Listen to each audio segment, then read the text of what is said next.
मसीह यीशु में आप सबको आसिफ अयूब का सलाम। आए कलाम मुकद्दस में से आज की तिलावत सुनते हैं। सलातीन की पहली किताब 20वां बाब, अहियाब की फतेहमंदी।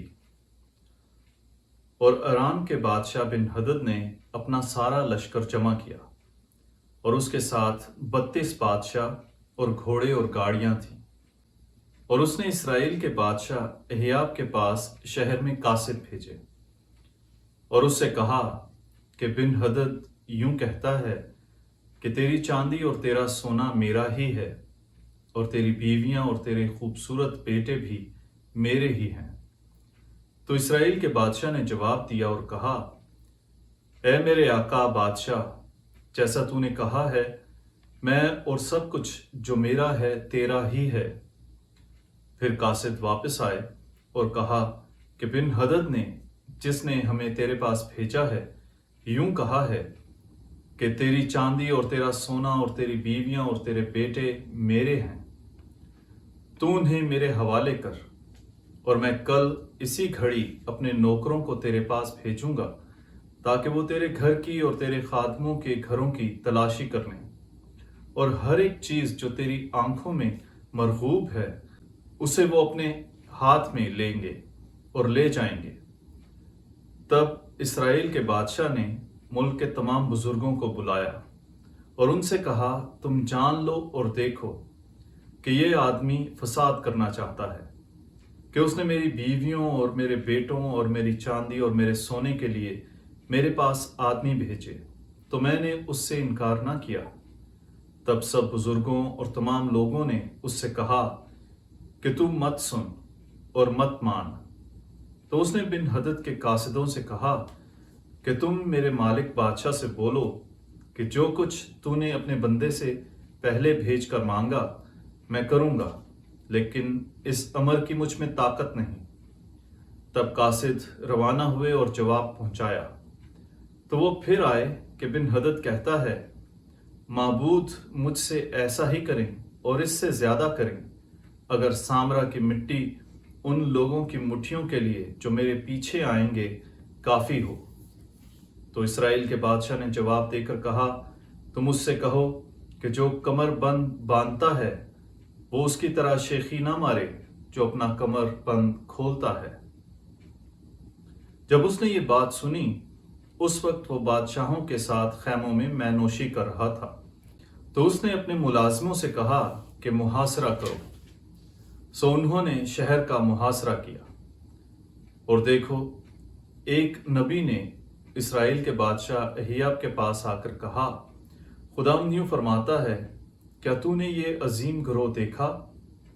देखो, मैं आज उसे तेरे हाथ में दे दूंगा ताकि तू जाने कि मैं खुदावंद हूं। अहियाब ने जवाब देकर कहा, किसके हाथ से? उसने कहा, खुदावंद यूं फरमाता है कि सूबों के रईसों के जवानों के हाथ से। उसने कहा, कौन लड़ाई शुरू करेगा? उसने कहा, तू। तब उसने सूबों के रईसों के जवानों का शुमार किया तो वो 230 आदमी थे।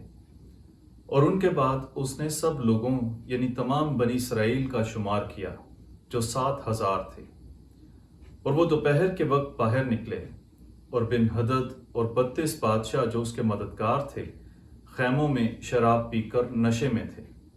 और सूबों के रईसों के जवान पहले निकले। तो बिन हदद ने आदमी भेजे, उन्होंने उसे खबर दी और कहा कि सामरा से लोग निकले हैं। उसने कहा, अगर वो सुलह खा होकर निकले हैं तो उन्हें जिंदा पकड़ लो, और अगर वो लड़ाई के लिए निकले हैं तो भी उन्हें जिंदा पकड़ लो। तब सूबों के रईसों के जवान शहर से बाहर निकले और लश्कर उनके पीछे था और हर एक आदमी ने अपने सामने के आदमी को मारा तो अरामी भागे और इसराइल ने उनका पीछा किया। तो अराम के बादशाह बिन हदद घोड़े पर सवार होकर मांसवारों के भाग गया और इसराइल का बादशाह बाहर निकला और घोड़ों और गाड़ियों को मारा और अरामियों को बशिद्दत कत्ल किया।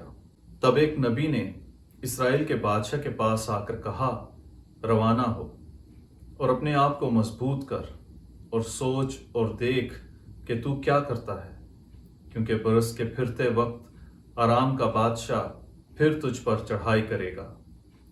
और शाह आराम के खादमों ने उससे कहा कि इसराइल का खुदा पहाड़ी खुदा है, इसलिए वो हम पर गालिब आए, लेकिन अगर हम उनसे मैदान में लड़ेंगे तो हम उन पर गालिब आएंगे। और तू ये बात कर कि बादशाहों को उनकी जगह से माजूल कर और उनकी बजाय रसालादारों को मुकर्रर कर। और तू अपने लिए उस लश्कर की मानिंद एक लश्कर तैयार कर जो मारा गया है, घोड़े के बदले घोड़ा और गाड़ी के बदले गाड़ी, और हम उनके साथ मैदान में जंग करेंगे और उन पर गालिब आएंगे।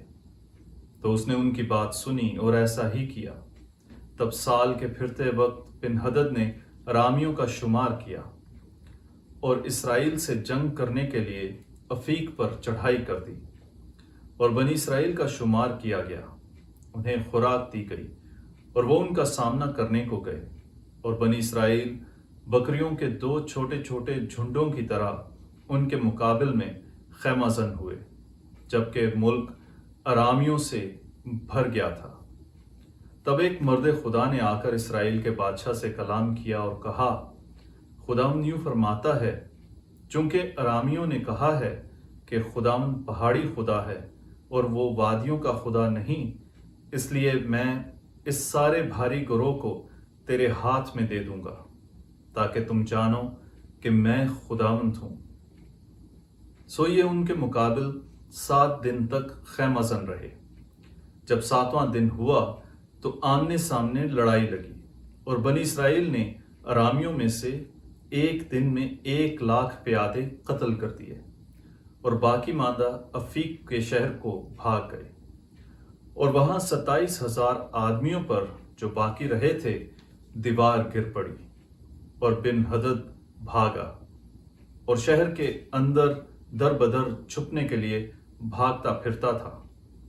और उसके मुलाजिमों ने उससे कहा, हमने सुना है कि इसराइल के घराने के बादशाह रहमदिल बादशाह हैं, सो हमें इजाज़त दे कि हम अपनी कमरों पर टाट कसें और अपने सरों पर रस्से बांधें और इसराइल के बादशाह के पास जाएं, शायद कि वो तेरी जान बख्शी करे।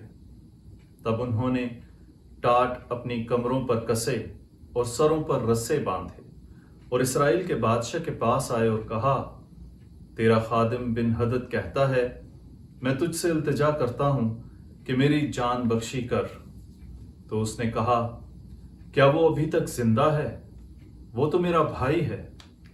तो वो आदमी खुश हुए और जल्दी से उसके मुंह की बात पकड़ी और कहा, बिन हदद तेरा भाई है।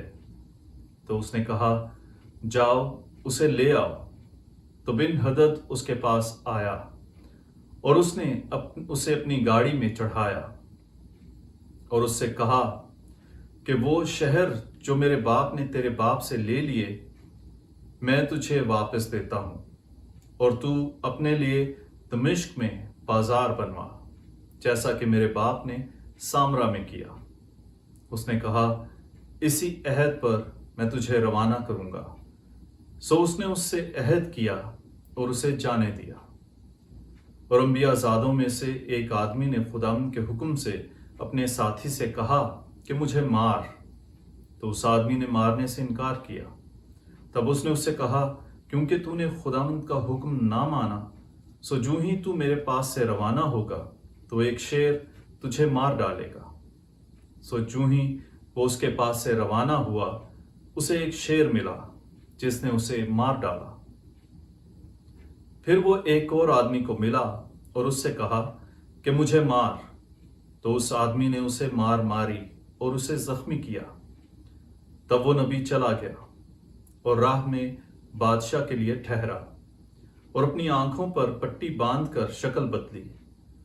जब बादशाह वहां से गुजरा तो उसने बादशाह को पुकारा और कहा कि तेरा खादिम जंग होते में वहां गया था, तो देखो एक आदमी एक तरफ को गया और मेरे पास एक आदमी को ले आया और कहा कि इस आदमी की निगहबानी कर, और अगर वो तुझसे गायब हो गया तो तेरी जान उसकी जान के बदले में होगी, या तो मुझे चांदी का एक कंतार तोल कर देगा।